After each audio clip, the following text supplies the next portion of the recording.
অগ্নিকে ফিরিয়ে আনতে কঠিন পথ বেছে নিল কথা। সম্পূর্ণ জানতে ভিডিওটিতে একটি লাইক করে প্রথম থেকেই দেখতে থাকো। গল্পের শুরুতেই দেখা যায় মান্ডবী চলে এসেছে কলেজে। এখনও মান্ডবী তার রেজাল্ট দেখেনি। মনে মনে ভাবতে থাকে, কথার মধ্যে দেখতে পাচ্ছি খুব খুশি, কি ব্যাপার? তার মানে নিশ্চয়ই আবারও ভালো রেজাল্ট করেছে, তাই জন্যই হয়তো এতটা খুশি হয়েছে। কিন্তু কিসের জন্য এতটা খুশি হয়েছে সেটা তো আমাকে দেখতেই হবে। এর মধ্যেই কথার স্যার চলে এসেছে। স্যারকে দেখার পর কথা নমস্কার করে আর বলে, স্যার কেমন আছেন? প্রিন্সিপাল স্যার বলে, আমি তো ভালো আছি, তুমি কেমন আছো? তোমার রেজাল্ট আমি দেখেছি, তুমি খুব ভালো ফল করেছো। তুমি দেখিয়ে দিয়েছো তুমি কোনো অন্যায়ের সাথে পাশে নেই। যে বা যারা তোমার অন্যায় করতে তোমাকে অন্যায় পথে ঠেলে দিয়েছিল আর তারা মজা নিচ্ছিল, তারাও শাস্তি পাবে। তুমি চিন্তা করো না, একদিন দেখবে সব ঠিক হয়ে যাবে। আর আজকে থেকে তোমার জয় শুরু। এরপর কি করবে ভাবছো? কথা বলে, জানি না স্যার, এখনও সেসব কিছু ভাবিনি। তবে আমার এই পরীক্ষাটা নিয়ে অনেক আশা ছিল। আমি যে ভালো ফল করতে পেরেছি তার জন্য আমার খুবই ভালো লাগছে। প্রিন্সিপাল স্যার তখন বলে, আমি শুনেছি তোমার কথাই সবাই বলছিল, তুমি এমন উত্তর লিখেছো যেটা খুবই ভালো হয়েছে। সবাই তো বলছে তোমার খাতা নাকি পাবলিক হলে খুব ভালো হবে, সবাই দেখতে চাইছে আর কি। এর মধ্যেই কথা বলে, তাই এটা তো খুব ভালো খবর। আসলে সবটাই আমি চেষ্টা করেছি। তখনই প্রিন্সিপাল স্যার বলে, সবাই তো চেষ্টা করে, কিন্তু সবাই নাম্বার পাওয়ারই চেষ্টা করে। তুমি যেটা করেছো সেটাকে বলে কঠিন অধ্যাবসায়। কঠিন অধ্যাবসায় না থাকলে এগুলো কোনোটাই সম্ভব নয়, আর তুমি সেটা করে দেখিয়েছো। তোমাকে অসংখ্য ধন্যবাদ যে এত কিছু তুমি ভেবেছো আর করেও দেখিয়েছো। তখনই কথা বলে, আপনাদের আশীর্বাদ থাকলে আমি সবটাই করতে পারবো। এর মধ্যেই প্রিন্সিপাল স্যার বলে, মিসেস চ্যাটার্জি এখানে আসবে বলছিল, উনি তোমার কাছে ক্ষমা চাইবে। কথা বলে, না না, ক্ষমা চাওয়ার কোনো দরকার নেই। শিক্ষক শিক্ষিকা হলো আমাদের গুরু, তাদের ভুল হতেই পারে, আমাদের যেন ভুল না হয়। আর আমি কোনো রাগ করিনি। প্রিন্সিপাল স্যার কথার কথায় তো মুগ্ধ হয়ে যায় আর মান্ডবীকে দেখে বলে, মান্ডবী এদিকে এসো। কত নাম্বার পেয়েছো তুমি? দেখলাম তো সি গ্রেড পেয়েছো। দেখেছো তো, কারোর সর্বনাশ চাইলে কি হতে পারে, নিজের ক্ষতিটাই হয়। কথার এই মেধাবী জিনিস তুমি কোনো দিনও আটকে রাখতে পারবে না। আশা করি তুমি সেটা বুঝতে পেরেছো। মান্ডবী মনে মনে ভাবে, চারিদিকে শুধু কথা আর কথা, এছাড়া যেন আর কিছুই নেই। এর মধ্যেই স্যান্ডি তো মনে মনে ভাবতে থাকে, আজ এবি প্রচণ্ড রেগে গেছে, এবির সাথে কথা বলাটাই দায় হয়ে উঠেছে। তখনই অগ্নি মনে মনে ভাবে, কথার এত সাহস হলো কি করে? ও কি করে এটা করতে পারলো? ও আমাকে বলতে এসেছে গুহ ফার্মাসিটি জয়েন করার জন্য। ও আমাকে চেনে না, আমি কখনোই এসবে সাড়া দেইনি আর দেবও না। আমি নিজের যোগ্যতায় কিছু একটা করতে চেয়েছিলাম, আর ফাইনালি যেটা করতে পেরেছি তার জন্য অনেক অনেক লাকি মনে করি নিজেকে। এর মধ্যেই স্যান্ডি এসে বলে, এভি আমি তোর প্রবলেমটা বুঝতে পারছি, কিন্তু একটু শান্ত হ। এইরকম ভেঙে পড়লে কি করে হবে? এভি তখন বলে, কি করে শান্ত হব?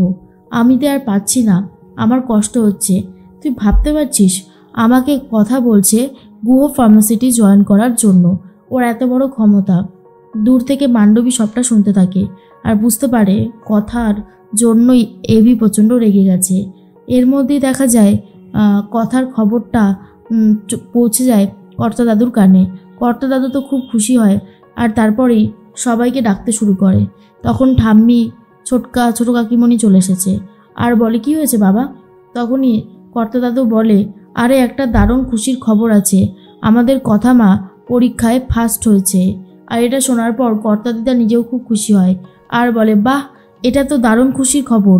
আমাদের কথা মা সব কিছুতে একেবারে পারদর্শী, এই জন্যই তো কথা মাকে আমাদের এত পছন্দ। ছোটকা তখন বলে, বাবা আমি বরং মিষ্টি নিয়ে আসি, বুঝলে, মিষ্টি ছাড়া তো কিছুই হবে না।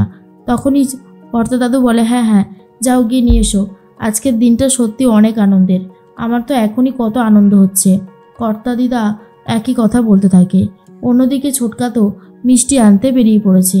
মিষ্টি আনতে গিয়ে দেখে রাস্তায় হ্যারি আর প্রি দুজন মিলে কথা বলছে। হ্যারি তখন বলে, দেখি দেখি আপনার হাতটা দেখি। আর প্রিয়া তো খুব খুশি হয়। ছোটকা দূর থেকে দেখে বলে, যাক, হ্যারি নিজের বউয়ের সাথে অন্তত প্রেমটা করছে, এর থেকে ভালো আর কী বা হতে পারে। তখনই প্রিকে জিজ্ঞেস করে, কি খাবেন? এরপরেই সিঙ্গারা যাচ্ছিল। সিঙ্গারা লোকটাকে ডেকে নিয়ে আসে। আর মনে মনে ভাবতে থাকে নীলাদ্রি, এই রে রেডিও দিদিমণি তো সিঙ্গারা খায় না, কারণ আমি একদিন বলেছিলাম খাইনি। এর মধ্যেই প্রি তখন মনে মনে ভাবে, এই রে আমি তো সিঙ্গারা খাই না, কি হবে এখন। তখনই হ্যারি বলে, না না দিদিমণি সিঙ্গারা খাবে না, তুমি যাও। তখনই মনে মনে ভাবতে থাকে প্রি, বাহ, আমার বলার আগেই হ্যারি বুঝে গেল, না না আমাকে সিঙ্গারা খেতেই হবে, হ্যারি ডেকেছিল বলে কথা। এরপরেই হ্যারিকে বলে, সিঙ্গারা খাবো আমি হ্যারি, সিঙ্গারা খাবো। আর তখন নীলাদ্রি আবারও সিঙ্গারালাকে ডেকে দুটো সিঙ্গারা নিয়ে নেয়।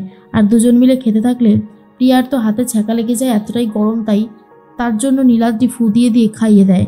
এই দৃশ্য দেখার পর ছোটকা ভালো করে ক্যামেরাবন্দি করে নেয় আর বলে, উফ দুটিতে কি লাগছে, হেব্বি সুন্দর মানিয়েছে। অন্যদিকে কর্তা দাদু তো খুশি হয়ে গেছে, কথা চলে এসেছে। কথা এসে নমস্কার করতেই কর্তা দাদু কথার হাতে একটা পেন দেয় আর বলে, এটা আমার ঠাকুরদা আমাকে দিয়েছিল, আমি খুব ভালো রেজাল্ট করেছিলাম বলে। তখনই কথা বলে, আচ্ছা কর্তা দাদু, বাড়িতে অক্ষয়দা আছে, প্রত্যয়দা, তারপরে পাচক মশাই, ওদেরকে ছেড়ে আপনি আমাকে এই পেনটা দিলেন কেন? ওরা তো আমার থেকেও পড়াশোনায় অনেক ভালো। তখনই কর্তা দাদু বলে, কথা মা, শুধু পরীক্ষায় ভালো ফল করলেই ভালো মানুষ হওয়া যায় না, তুমি একেবারে সবার থেকে আলাদা, আর সেটা আমি পদে পদে বুঝতে পারি। তাই এটা তোমার জন্য, আমার আশীর্বাদ সব সময় তোমার সাথে থাকবে। তখনই কথা বলে, ধন্যবাদ কর্তা দাদু, আপনাকে অসংখ্য ধন্যবাদ। এর মধ্যেই অগ্নির সাথে কন্ট্যাক্ট করার চেষ্টা করে যাচ্ছে প্রত্যয়, কিন্তু পারছে না। তার মধ্যেই চলে এসেছে প্রি আর বলে, জানিস আজকে সন্ধ্যেটা হ্যারির সাথে কাটালাম, হ্যারি মানুষটাই খুব ভালো। এর মধ্যেই অর্ণা বলে, আবারও হ্যারি, সত্যি তুই পারিসও বটে।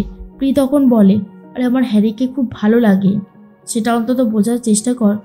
তবে আমি একটা জিনিস বুঝতে পারছি না, হ্যারি তোদেরকে ভুল অ্যাড্রেস দিয়েছিল কেন? তখনই প্রত্যয় বলে, চুপ কর, আমার আর ভালো লাগছে না। এদিকে অগ্নি গাড়ি নিয়ে বেরিয়ে পড়েছে, জোরে গাড়ি চালাতে থাকে আর বলতে থাকে, আমি কথাকে কখনোই ক্ষমা করতে পারবো না, আর ওই বাড়িতেও আমি ফিরবো না, ওই বাড়িতে ফিরতে চাই না। একের পর এক সমস্যা ওই বাড়িতে রয়েছে, ওই বাড়িতে ফিরলে আমার দম বন্ধ হয়ে আসছে, তাই আমি ফিরবো না, চলে যাব যেখানে দু চোখ যায়। এর মধ্যেই কথা মনে মনে ভাবে, পাচক মশাই এখনও আসছে না কেন? প্রত্যয়রা এসে বলে, দাদান, বলছিলাম যে বিগ ব্রোর ফোনে পাওয়া যাচ্ছে না, কোথায় গেছে কিছুই বুঝতে পারছি না। কথাটা শোনার পর তো কথা রীতিমতো ভয় পেয়ে যায়। তখনই কথা ভাবে, পাচক মশাই আবার কোথায় গেল? হ্যাঁ, আমার তো মাই মমস ক্যাফেতে একটু ঝামেলা হয়েছিল, কিন্তু তাই বলে কি বাড়ি ছেড়ে চলে গেল? না না, এটা হতে দেওয়া যাবে না। আর এর মধ্যেই কর্তা দাদু বলে, গেল কোথায় পাচক ঠাকুর? অন্যদিকে কথা বেরিয়ে পড়েছে। বাবার মাথায় সবাই শ্রাবণ মাসে জল ঢালতে দেখে কথাও রাজি হয়ে যায়। এরপর কথা বাক্কাদে নিয়ে চলে যাচ্ছে বাবার মাথায় জল ঢালতে। আর তখনই ঠাকুরমশাই বলে, বাবার কাছে মনস্কামনা পূরণ বলো, বাবা নিশ্চয়ই পূরণ করবে। আর কথা চায় পাচক মশাইকে বাড়িতে ফিরিয়ে আনতে চায়।